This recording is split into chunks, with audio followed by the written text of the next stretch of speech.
Ciao, balik lagi di Recenomik bareng Cici Receh pastinya. Hari ini aku bakal sharing tentang step-step awal financial planning. Jadi gimana caranya kita mencoba buat ngatur keuangan pribadi. So, buat kalian penasaran, keep on watching. Jangan lupa kasih aku like dan subscribe.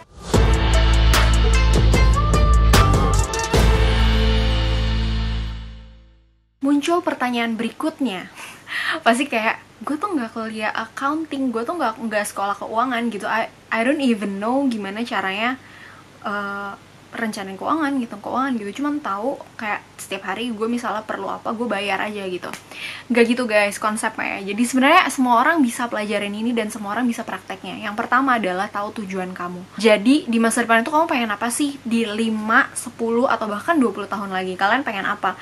Pengen beli rumah di daerah Jakarta seluas 100 meter. Pokoknya makin spesifik, tujuannya makin bagus. Misalnya 5 tahun lagi gue butuh uang 75 juta buat ziarah ke Lourdes, misalnya kayak gitu. Jadi kita harus tahu tujuan-tujuan keuangan kita dan dalam berapa tahun. Again, waktunya penting karena ini akan jadi salah satu step kita nanti buat nentuin berapa uang yang harus kita tabung dan kita investasikan buat bisa merealisasikan goal itu dalam sekian tahun. Tapi kalau misalnya nggak realisasi, misalnya apa yang bisa di-adjust, pemasukan ditambah atau waktunya dipanjangin. Jadi yang kedua adalah tahu net worth kamu. Ini gampang banget, tinggal ngitung kayak kamu punya aset berapa, punya hutang berapa, dan dikurangin aja nanti dapat modal kamu berapa. Di sini kita bisa benar lihat apakah yang kita punya itu sebenarnya aset atau utang.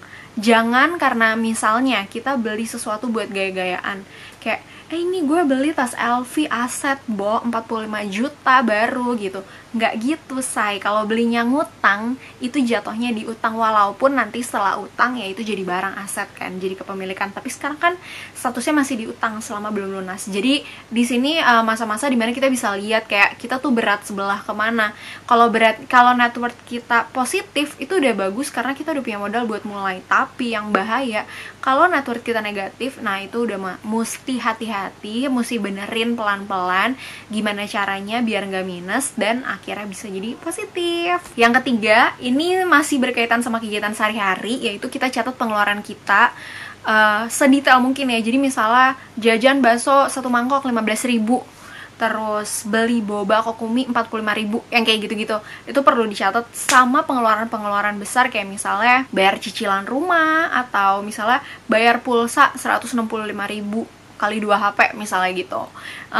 Ini fleksibel aja, bisa dicatat. Kalau aku pribadi catatnya di HP karena pakai aplikasi biar kayak kemana-mana bisa dibawa dan kapanpun aku ngeluarin atau dapat duit aku bisa langsung catat. Tapi kalau kalian gak suka atau memori HP-nya penuh, bisa catat manual di notebook gitu atau catat di komputer misalnya. Itu senyamannya aja sih. Kayak kalau kalian pengen lebih lengkap, lebih rapi, mungkin bisa kayak dipindahin ke komputer dan sebagainya. Tapi kayak sekarang tuh banyak banget aplikasi gratis guys, by the way. Kalau kalian pengen aku kasih tahu aplikasi-aplikasi apa yang bisa dipakai buat catat keuangan dan aku reviewin sekalian, boleh tulis di kolom komen. Atau kalau kalian punya rekomendasi juga boleh biar teman-teman yang lain bisa nyobain. Nah, poin yang keempat ini masih berkaitan nih sama poin sebelumnya. Kalau tadi kita udah nyatat pengeluaran kita, sekarang kita hemat. Ini adalah tahap yang buat aku adalah cukup berat ya, karena aku emang orangnya doyan belanja, cewek ya. Terus kayak aku yakin banget kalau cewek-cewek di sini mungkin kayak juga kadang ngerasa gitu, kayak belanja tuh bawa kebahagiaan tersendiri. Nggak tahu gue doang yang freak atau emang semua cewek kayak gitu. Tapi emang salah satu step yang berat tapi perlu dikurangin iya, karena gini, kadang kita nggak nyadar kalau kita tuh sebenarnya itu cuma keinginan bukan kebutuhan. Kadang kita juga nggak nyadar kalau yang kita keluarin itu sebenarnya nggak penting, nggak butuh dan nggak pengen gitu. Kayak misalnya paket kuota HP. Dulu aku tuh pakai yang 250.000 sebulan, sedangkan aku punya 2 HP. Jadi berasa banget sebulan bisa kayak 500.000 gitu cuma buat pulsa. Padahal kayak gaji gue cuma berapa cuy.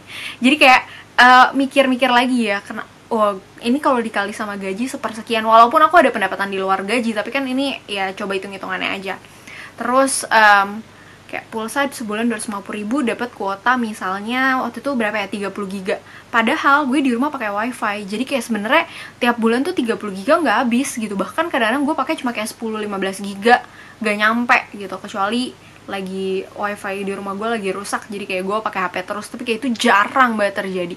Setelah dipikir-pikir kayak oke, gue bisa downgrade buat paketnya, lebih murah, dan anyway lebih berguna juga daripada tiap bulan gue bayar kuota dan kayak hilang blast gitu aja kan, gak dapat manfaatnya. Jadi coba dilihat-lihat lagi pengeluaran apa yang bisa dikurangin. Misalnya kayak, misal kalian suka jajan kopi di mall yang mahal gitu, yang segelas harganya bisa 50-100 ribu. Sebenarnya bisa banget di replace misalnya sama kopi-kopi yang misalnya sachet. Kopi sachet tuh kayak penyelamat banget coy, Abang Starling love, karena cuma gocengan. Jadi kayak hal-hal yang bisa diganti, coba diganti. Downgrade bukan berarti ngurangin kualitas atau bukan berarti hidup kita yang turun, enggak, tapi ini cara kita buat hemat, cara kita buat lebih kepada substitute aja sih. Apa yang bisa didapat dengan harga lebih murah kita ganti dengan fungsi yang sama gitu teman-teman. Ini perlu proses, tapi percayalah nanti kalau misalnya udah terbiasa dan udah bisa tuh enak banget jadinya.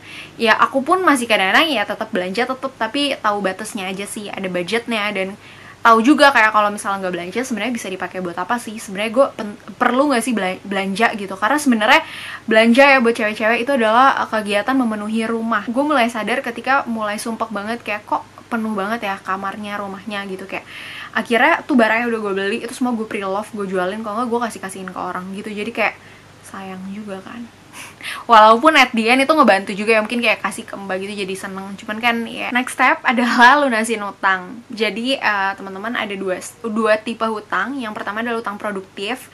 Itu kalau utang yang kita pakai dipakai lagi buat menghasilkan pendapatan. Misalnya kita kredit mobil, terus mobilnya dipakai buat narik taksi online atau disewain gitu, itu kan dapat penghasilan ya. Penghasilannya bisa dipakai buat bayar utang, dan kalau cash flow-nya masih positif nggak apa-apa banget. Tapi yang jahat adalah hutang kedua, yaitu hutang konsumtif. Hutang yang paling gampang terjadi tapi paling rugiin. Kenapa? Bunganya gede, terus ternyata nggak ada manfaatnya juga buat kita, cuma buat happy-happy, foya-foya, dan bergaya. Contoh, pengen banget nih liburan, kebetulan lagi ada diskon tiket. Liburan lah, kayaknya Paris asik nih sama teman-teman gue. Tapi sekarang lagi nggak ada duit cash. Utang aja pakai kartu kredit ya. Ngambilnya sekarang nih, ntar dicicil 12 bulan. Sedangkan kalian mikir nggak, selama 12 bulan itu bunga terus berjalan, berapa besar bunga yang kalian bayar buat utang, buat gaya-gaya doang. Liburan udah selesai, bayar utangnya nggak selesai-selesai. Jadi aku tidak menyarankan teman-teman buat ikut utang yang kayak gitu. Jadi aku tidak menyalahkan buat orang yang ngambil itu ya, karena itu pilihan. Tapi kalau aku pribadi kayak jangan deh gitu kalau bisa. Kenapa? Uang yang kita pakai buat bayar bunga sebenarnya kalau kita investasiin dikumpul-kumpulin lumayan loh. Ya kan? Coba sekarang itu investasi minimal dari 25.000 pun ada gitu. Jadi jangan ngeremehin uang kayak elah bunga paling berapa sih, kecil gitu. Enggak kayak gitu guys. Jadi walaupun bunga kecil, kalau kita tumpuk sebenarnya bisa jadi aset juga. Next, ini masih banyak yang sepertinya kurang familiar dan kurang nyaman, tapi aku sangat saranin harus dilakuin adalah buat portfolio investasi teman-teman. Jangan cuma ditabung, jangan cuma didiemin doang, apalagi ditaruh di rumah. Aku nggak menyalahkan teman-teman yang mungkin lebih memilih safety, uang yang kapan aja dibutuhin ada, itu nggak salah. Cuman kalau uangnya ditabung doang, dia nggak akan berbunga. Misalnya pun ditabung di bank, oke, let's say ada bunganya, tapi biaya adminnya berapa persen dari tabungan kalian? Coba dihitung. Oke, deposito sekian persen, 3, 4, paling mentok mungkin 5% kalau dapat bunga yang bagus. Tapi coba inflasi tahunan berapa? Kalau misalnya inflasi rate-nya ada di 7%, bunga deposito cuma 5%, itu udah paling bagusnya loh. Berarti secara keuangan kita turun 2%. Jadi jangan tergoda sama kelihatan bunganya. Wah, ada nih bunganya deposito 5%. Tapi sebenarnya aku nggak nyalain produk deposito. Deposito itu boleh banget dan sangat aku sarankan buat pakai dana darurat. Jadi emang kita butuh dana yang gampang cair. Tapi di luar daripada itu, aku saranin banget buat kalian punya produk investasi. Bisa banyak banget, bisa saham, juga bisa trading, bisa invest long term. Terus bisa juga peer-to-peer lending, bisa deposito, emas, reksadana. Terus bisa juga bahkan bangun bisnis sendiri atau kalian jualan online. Sekarang kan juga bisa dropship tuh, jadi lumayan. Next, ini topik yang sering kali dihindarin sama orang-orang, tapi sebenarnya penting buat ada, yaitu asuransi atau lindung nilai. Kenapa kita perlu ya? Karena masa depan tuh nggak ada yang tahu gitu.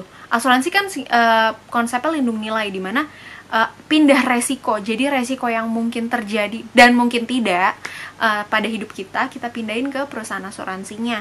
Misal asuransi banjir. Kalau misalnya kena banjir, terus kita mobilnya rusak, itu kan kayak nggak bisa dipakai, benerin juga mahal, dijual juga susah. Kalau ada insurance kan asuransi yang bantu untuk benerin gitu. Jadi sebenarnya gimana kita pindahin resiko. Misalnya rumah, asuransi kebakaran rumah. Biasanya kalau masih KPR rumah tuh masih perlu banget diasuransiin, karena kalau nggak banknya nanti rugi. Nah, misalnya nih amit-amit rumahnya terbakar gitu, kan pasti kita kayak saat itu juga harus cari tempat tinggal baru kan. Sedangkan mau tinggal di mana gitu, emang saat itu dana cashnya ready buat beli rumah baru kan belum tentu. Terus kayak misalnya mau ngontrak dulu atau pindah, misalnya punya 2 rumah, tapi kayak buat rebuild sebuah rumah kan berasa banget biayanya. Nah, kalau diasuransiin, nanti asuransi yang bantu biayanya. Jadi lebih kepada kayak gitu sih. Atau kayak misalnya kesehatan ya, kesehatan tuh penting. Misalnya kita amit-amit sakit, jujur sekarang biaya rumah sakit mahal banget. Kayak untung gue pakai asuransi sih, kayak kalau nggak pakai asuransi gila. Maksudnya kayak hal-hal yang kayak gitu yang penting. Terus asuransi atau asuransi jiwa gitu ya, ini sih lebih penting buat orang terutama yang jadi tulang punggung atau kalian udah berkeluarga. Nah, ini tuh penting karena misalnya terjadi apa-apa dengan si pencari nafkah, keluarganya harus bisa mempertahankan dapat pemasukan dari mana nih. Nah, dari kalau misalnya ada asuransi kan tetap di cover. Sebenarnya hal-hal yang kayak gitu sih. Jadi besar premi atau tipe produk yang mau diambil sebenarnya disesuaikan sama kebutuhan kamu. Aku nggak bisa tahu kebutuhan masing-masing orang tuh beda, tapi kurang lebih itu gambarannya tentang asuransi. Tahap terakhir ini adalah tahap yang penting buat kita mencapai tujuan kita merealisasikan semua rencana kita, yaitu dengan monitor rencana keuangan. Jadi di awal kita kan udah bikin planning nih, budgeting ya, kayak misalnya buat kebutuhan sehari-hari 3 juta, buat bayar pulsa 300.000, buat transport 1 juta, dan lain-lain gitu. Terus kita catat tuh pengeluarannya setiap hari. Hari ini bayar ojek 10.000, jajan kopi 5.000. Terus semua dicatat secara berkala setiap bulan, atau mungkin kalau kalian rajin bisa per minggu atau per 2 minggu. Dievaluasi sebenarnya berjalan gak sih, sesuai gak sama budget.